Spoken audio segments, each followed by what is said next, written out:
Il est très important, dans la psychologie que je défends, de comprendre que les gens ne vivent pas au même rythme et n'ont pas la même temporalité, la même idée du temps. Et ça, je crois que ce n'est pas compris. En astrologie, on nous parle des signes zodiacaux, des gens du lion, du scorpion, du taureau, etc. Mais on ne nous parle pas du rapport au temps.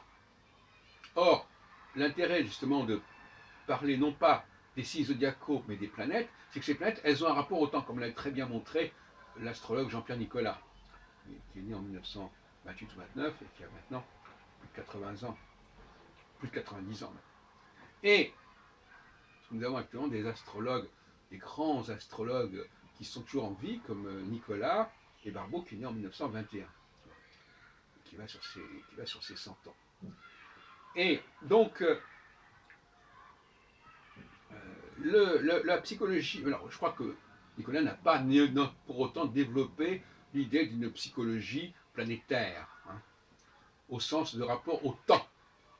Et je ne crois pas que ce soit, je ne veux pas trahir sa pensée en disant que c'est pas ce qu'il a, il n'a pas été dans cette direction, pas assez en tout cas. Et donc, le martien, il a un temps court, et chacun voit midi à sa porte. Il ne prend pas le temps de vérifier très longtemps ce qu'il dit. Quand il dit quelque chose, il ne va pas regarder ce qui s'est dit avant pour s'assurer que ça n'a pas été dit plus tôt, etc., etc. Le martien, c'est quelqu'un de pressé, qui est dans l'urgence, puisque c'est un cycle de 2 ans pour faire la totalité du zodiaque, de l'écliptique. Et si on divise par 4, on arrive à des périodes extrêmement courtes. Donc finalement, lui, tout de suite, hein, voilà, le résultat, est bon, voilà, il croit tout de suite que c'est arrivé, hein, voilà. Il croit tout de suite qu'il y a les vérifications, ou que c'est négatif, ou positif. Mais c'est toujours très rapide, c'est toujours excessivement rapide. Et c'est pour ça que je pense que le martien, c'est quand même le personnage féminin par excellence. La psychologie féminine, comme on dit, la donna est mobile dans Rigoletto, la femme est mobile, c'est un personnage qui est tout de suite à des résultats, et puis qui en même temps tout de suite se dit que c'est pas ça. Il y a quelque chose d'extrêmement impulsif, de précipité, de soudain, et quelque chose qui peut basculer assez rapidement.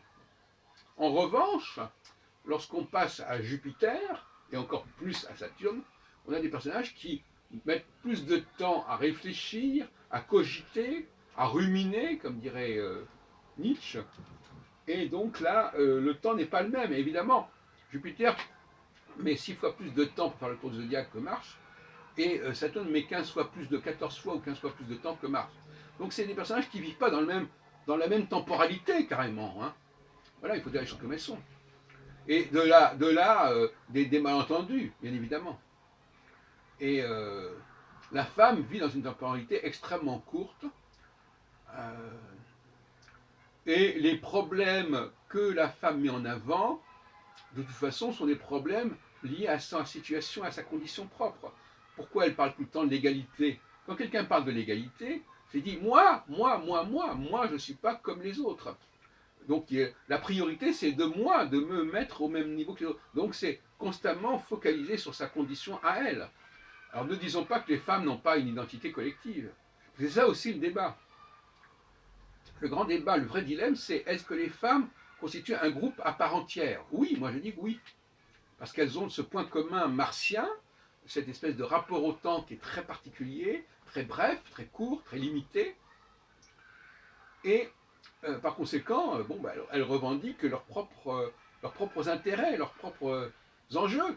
C'est logique. Ce qui va en contradiction quelque part avec l'inégalité, parce que on ne peut parler d'égalité que quand il n'y a pas d'égalité, justement. C'est ça le paradoxe. Plus on parle d'égalité, plus ça prouve qu'il n'y a pas d'égalité. Et cette égalité, elle n'existe pas parce que simplement les gens ont un mode de fonctionnement différent. Quelqu'un qui a un mode de fonctionnement à très court terme, comment voulez-vous qu'il puisse être en compétition avec quelqu'un qui a un mode de vie, un mode de fonctionnement temporel 10 fois ou 20 fois plus important que lui? Bon. Et inversement, d'ailleurs.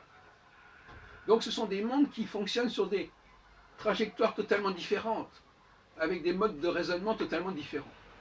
Et ça, c'est très important. Il y a un clivage au sein de la société humaine qui est très important dès lors que l'on se situe dans le domaine du rapport au temps. Et c'est ça que je propose aujourd'hui. Hein. Il faut aussi respecter chacun de ces milieux, chacun de ces groupes, mais ne pas croire qu'ils puissent se mettre d'accord ou qu'ils aient les mêmes intérêts et qu'ils aient les mêmes qualités. Les femmes peuvent par exemple faire des œuvres, mais des œuvres martiennes, des œuvres qui n'auront pas de durée. Les femmes n'ont pas un rapport intéressant avec la durée parce que Mars n'a pas un rapport intéressant avec la durée.